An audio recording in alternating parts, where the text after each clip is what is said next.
Good morning, everyone. Today is Armistice Day, where millions of people across the United Kingdom and the Commonwealth pause to reflect on the service and sacrifice of the men and women who fought for and are still fighting for the freedom that we enjoy today. I'm pleased to join this assembly and see so many of you taking part in Remembrance, to recognise and honour our veterans and the armed forces community. Good morning and welcome to this year's Remembrance Assembly, a special programme where we say thank you to members of the armed forces community who help keep us safe. I'm JJ Chalmers and I am super excited to be here at the International Bomber Command Centre in Lincoln.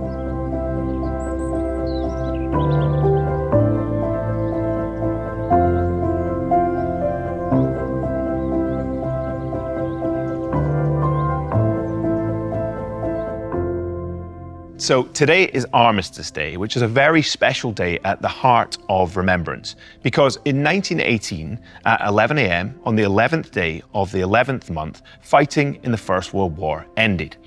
And every year since then at 11 a.m. we have had a 2-minute silence to remember those who served to keep us safe.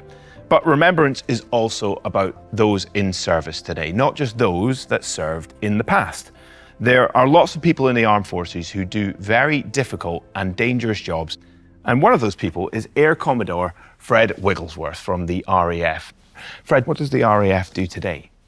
So the RAF is really here to protect this nation and our interests overseas.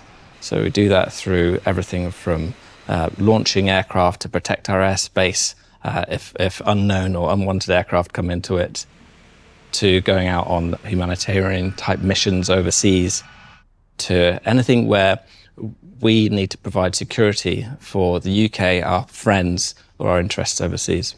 So you served for over 25 years in the RAF. Over 10 of them you're a fighter pilot for. Tell me a bit about that. Well, first of all, it's a huge amount of fun.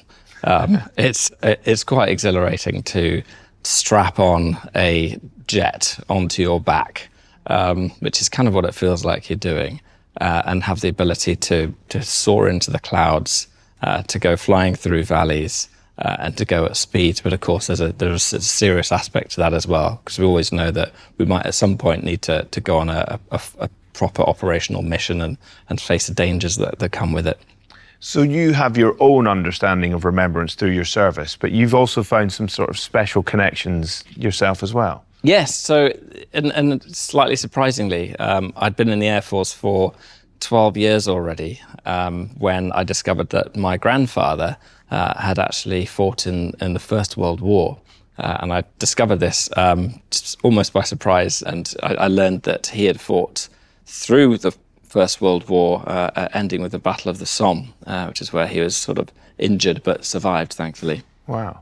And you have some physical memories of that time in service. I do. So this is my grandfather's, it's actually a playbook. He was a performer. It was really interesting to learn that he had actually performed in an acting group. They entertained the troops in the trenches and often went into the local villages and performed there as well. But this is effectively his script book with some postcards, which some of them tell their own story. This one just says hell written on it, which just gives you a sense of how he is feeling. Another one talking about places in the postcards in rural France that, as it says here, are now flattened and not looking the same at all. But it's a whole treasure trove of memories that I really treasure. Wow. Well, thank you so much for sharing your story. Well, as well as the RAF, there are two other branches of service, the Army and the Royal Navy.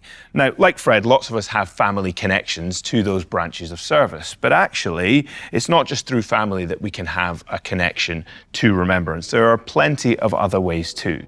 So to find out more, we sent Fred to an amazing place of remembrance, the National Memorial Arboretum.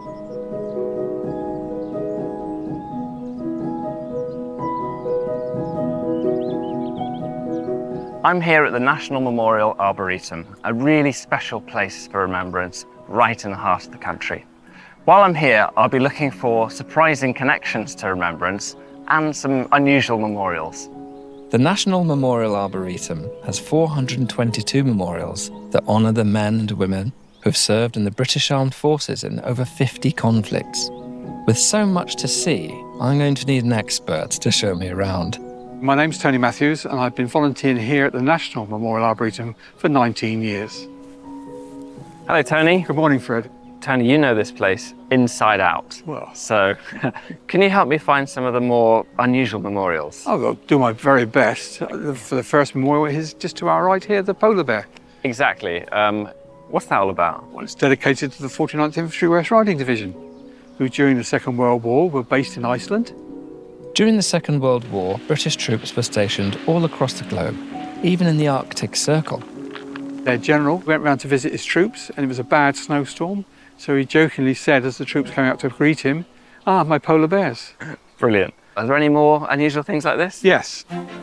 The memorials are spread across a botanical garden that is the size of 90 football pitches.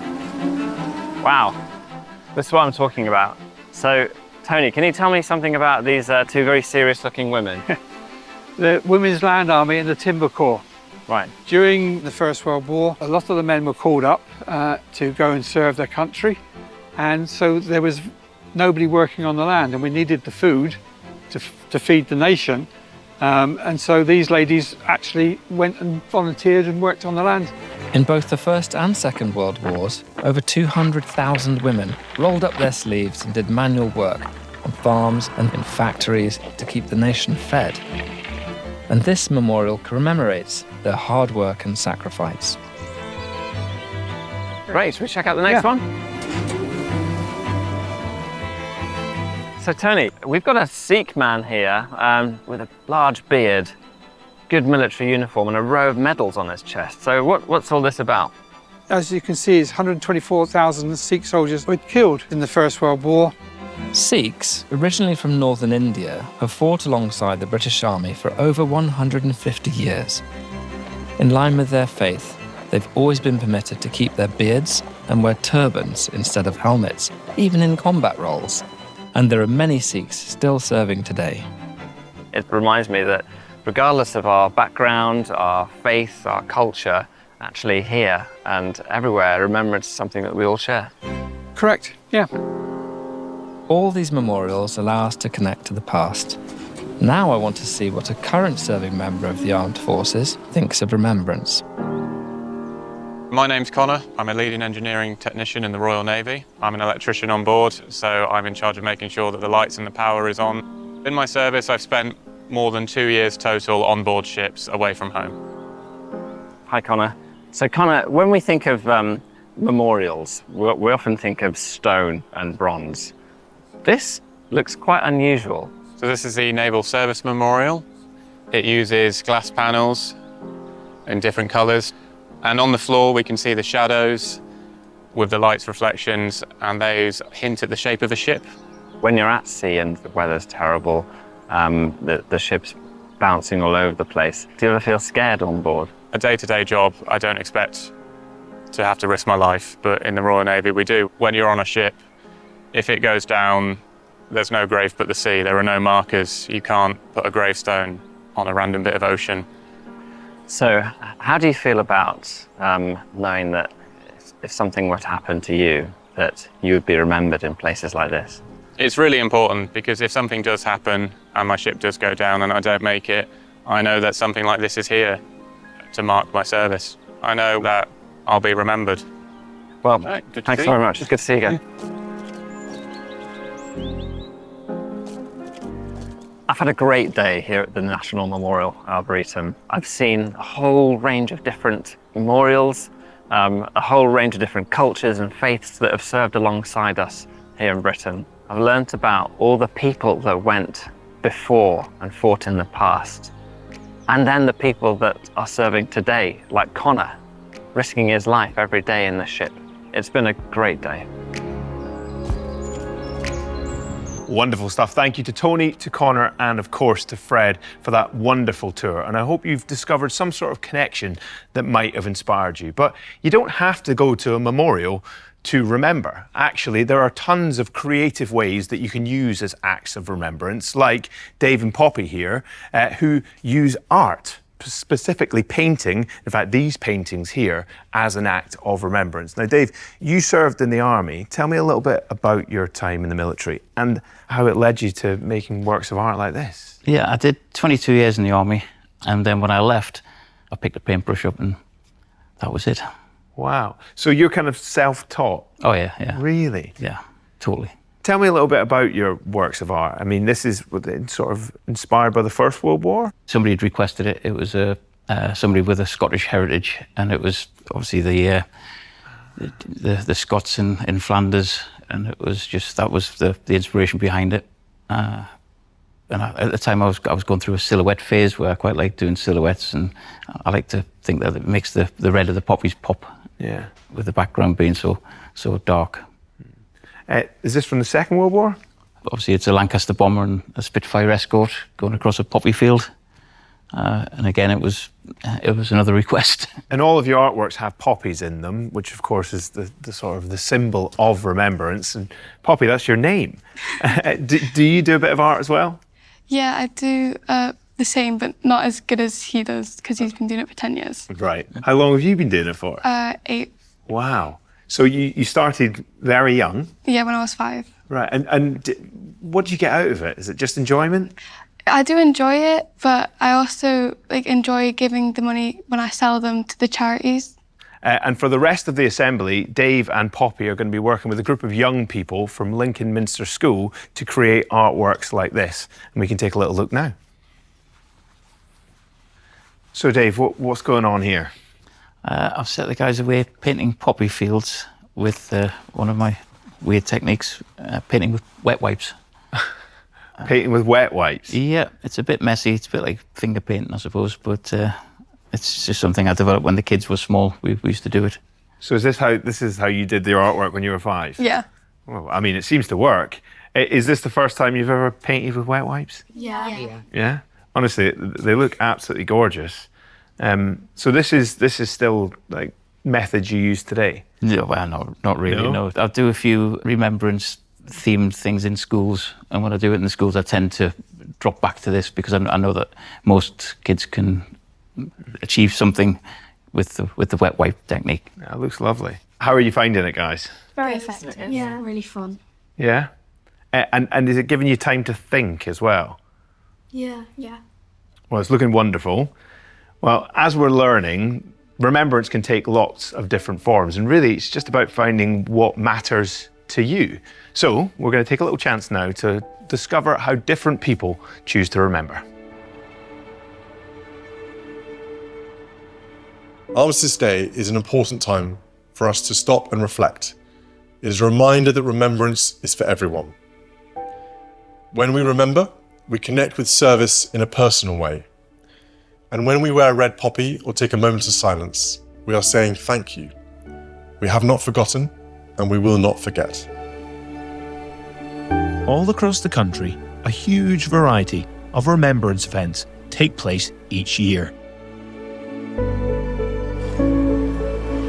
The most famous is at the Cenotaph in London, where the royal family pays their respects, along with serving members of the armed forces, veterans and politicians. But there's no strict way of remembering, and different communities have their own special ways of doing it. We use the red poppy to symbolise remembrance. This dates back to the First World War. The battlefields were completely destroyed. But when the fighting stopped, poppies grew from the mud. Ever since, this fragile flower has represented service, sacrifice, and hope.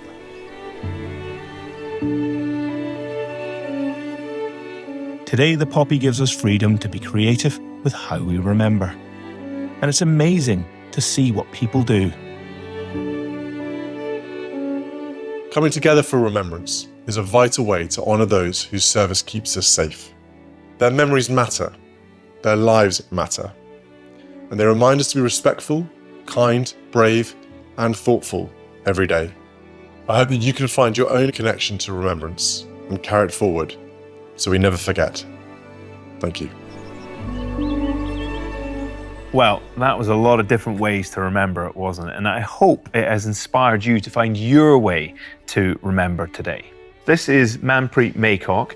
Now, you are both in the army, but you also work for the National Health Service. That's right. Yeah. So I work for Guy's and St Thomas's Hospital in London, and I also work for Army Air Corps, and I'm a reservist. Right, so you work part-time in the army? That's correct, yeah. So we'll do one evening a week, and then in combination we'll have weekends. What is your job in the army then? So I work, like I said, with the Army Air Corps, and it's working as a ground crew. So it's very much like, imagine like Formula One when you have pit crew. And that's kind of my role as a ground crew, looking after and making sure everything is safe and ready for the pilots to run the helicopters. And that's what we look after. Wow. What made you want to join the army in the first place? I saw a poster. There were two girls wearing uniform, just the way I'm wearing right now. And they were carrying rifles. The first question that came to my mind was that I didn't know women could actually join. It really opened up my eyes to kind of explore a bit more. Wow. So you really answered that question.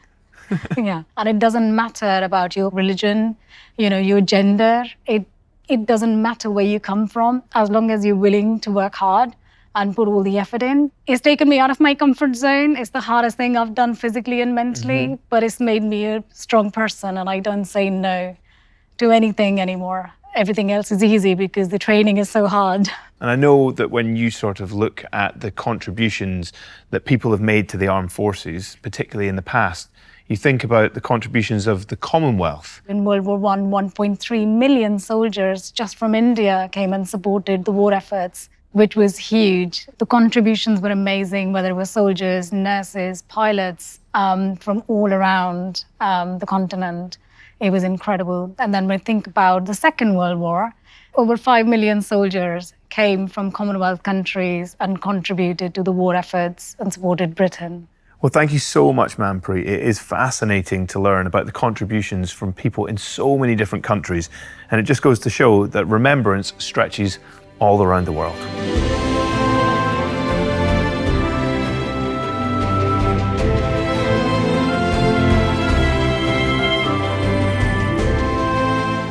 Now, here at the heart of the International Bomber Command Centre in Lincoln stands this incredible monument called the Spire. It is 31 metres tall, which is the height of a 10-storey building. It was made this way to show the wingspan of the famous Lancaster bomber, one of the most legendary aircraft of the Second World War. The Lancaster could fly long distances, carry heavy loads, and had a crew of 7 people, including pilots, gunners, and a navigator. Whilst there were 7 people on board, it took more than just the pilots and navigators to make these things fly. That's why on these walls around the spire, there's the names of 58,000 people who lost their lives serving in Bomber Command, many of whom came from nations throughout the Commonwealth. Now, of those who survived the Second World War, not many are alive to this day. So that is why we are delighted to have not just 1, but 4 veterans of the Second World War who have sent us messages and are able to share their unique understanding of remembrance. I'm from Trinidad. One day I saw a notice where they were asking youngsters to join the forces. We know it's a war, but it was one way of seeing the world. In Jamaica, we came forward in the thousands. Brave now, what is it about brave? You were single-minded. And of course, Churchill, he was the man. Volunteered for the Royal Navy. At the time, I was still 16. My parents weren't happy. I tried to tell them I'd been conscripted, which just did not wash. But I loved it. One day on the notice board, they were asking for volunteers and they issued us with tropical gear. I thought, oh my God, where are they going to send me then? Burma. Oh, it was sweaty. Every day you wake up in the morning and look up and say, oh God, there's the damn sun again. No escape. Oi, oi, oi. Haha. Well, really, I was stationed in Carlisle. It was like on the tunnel sort of thing. Churchill, that's right. You only got to mention the name and say, you know, you're going to get some good news. We heard about it at the base. Oh yes, there's plenty of free drinks available. And it went on into the night, you know. When they made the announcement, no hostilities finished, absolutely no reaction. No, hey, nothing. The guys around me just drifted away, and so clear in my mind, I stepped on the main deck. The sea was like glass. We were gliding through it. Cape Bon, North Africa was there. I went to a quiet place after the ship, sat down and said, thank God. And that was it. How do I feel about it? I came home. People should never forget the lads who never came home. Never. Yeah. Wow, what an incredible film. And we send a big thanks to all of our veterans, not just for their service and sacrifice, but also for sharing their stories. Now, Ralph and Prince are just two of 16,000 men and women from the Caribbean who aided the war effort. And the Caribbean community is just one of many communities that came together to help win the Second World War. And like many people, Ralph and Prince settled in the UK after the war. And when people live and work together, they share cultures like food, like art, and like music. Music like the traditional sound of the steel pan, which this year, for the first time, will be part of our Act of Remembrance, and Zola here will be playing it. Just like that. That is lovely. Tell me, why is this so special to Caribbean culture? So the steel pan is quite important to Caribbean people and in our culture. A long time ago, Caribbean people would drum to sort of connect to their African ancestry, and then it got banned. So in order to sort of celebrate their roots and sort of remember that kind of thing that they were connected to, they started banging pieces of metal and oil cans and things like that. And then eventually the shape became more standardized and there became more notes, and then music was born and the steel pan sort of genre and music style was born. So for the armed forces in the Caribbean, this is quite important, isn't it? Yeah, so I guess it serves as representation of the Caribbean community and the people that took part in the war, and also Windrush generation as well, the people that came to Britain afterwards to try and help. Tell me, what's Remembrance like for you? How do you connect to it? I've got one grandma from Barbados and a granddad from Dominica. And then on my mum's side are Pakistani, so I guess the South Asian representation is there for me as well. So I'm aware there were millions of South Asians that were drafted, so it's kind of on both sides quite important. Wonderful. And later, Zola will be playing for us, which I cannot wait to hear.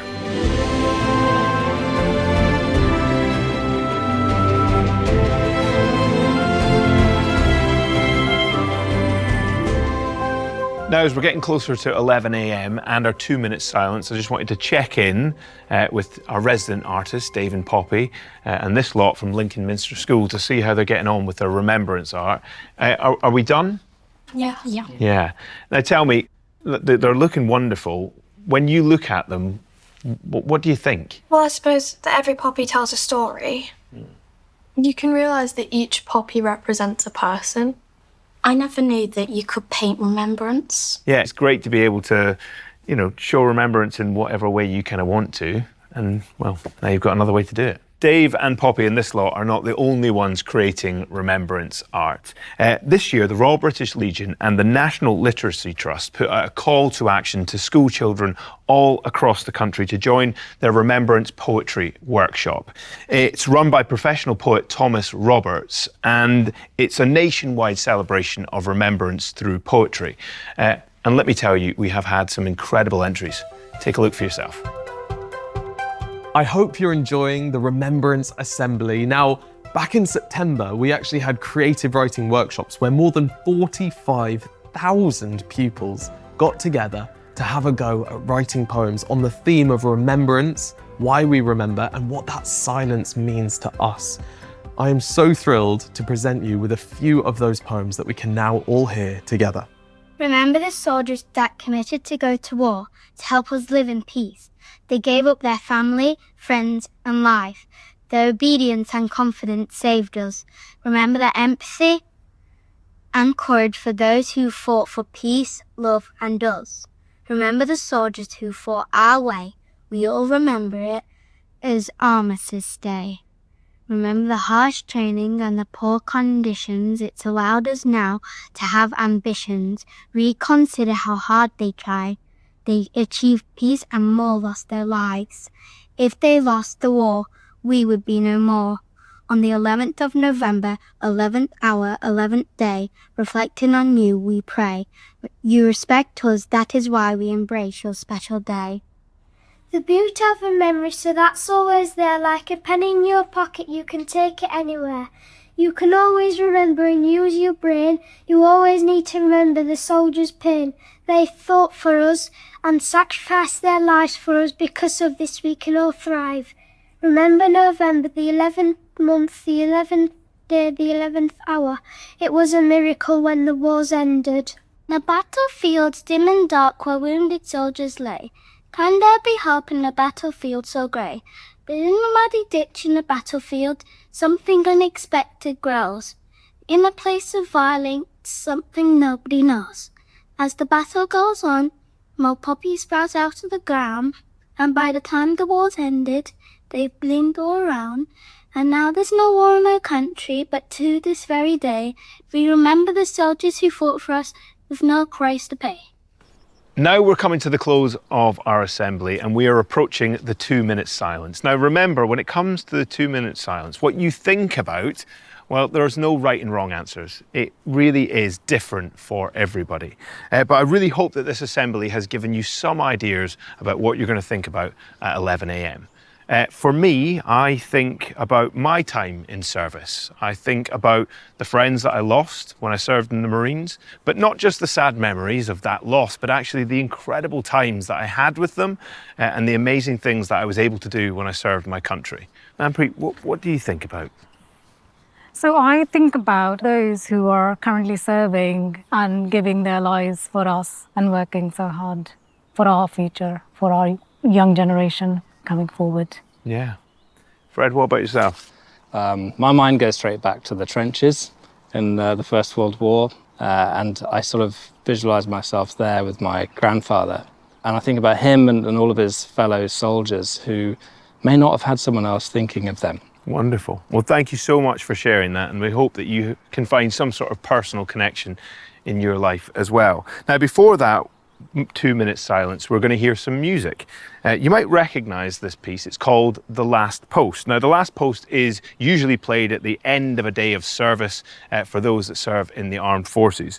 But it's also used to honour those that lost their lives in service. Now, we mentioned it a little earlier that The Last Post this year is going to be a little bit different. It's going to be played by Zola on the steel pan, as well as Luke from the RAF cadets on the bugle. The Last Post finishes and we'll go straight into the 2-minute silence. So try to think about what you're going to think about during those 2 minutes.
Now, it just remains for me to say thank you to everybody who has taken part in this year's assembly. Our current serving military personnel, Fred and Manpreet, are amazing, inspiring veterans. Ralph, Prince, Ernest and Albert, our fantastic musicians Zola and Luke, and of course all of our friends in the British Armed Forces currently serving around the world. We hope that you've taken time and you've had some thoughts that connect you to remembrance, and that you've learned what remembrance is about and what it means to all of us, and how you can play a part in honouring the men and women who have served and continue to serve and keep us safe. On Armistice Day and every day, we will remember them. So, thank you for joining us, and we will leave you with Dave, Poppy, and the children from Lincoln Minster School as they lay their wonderful artwork here at the IBCC. Goodbye.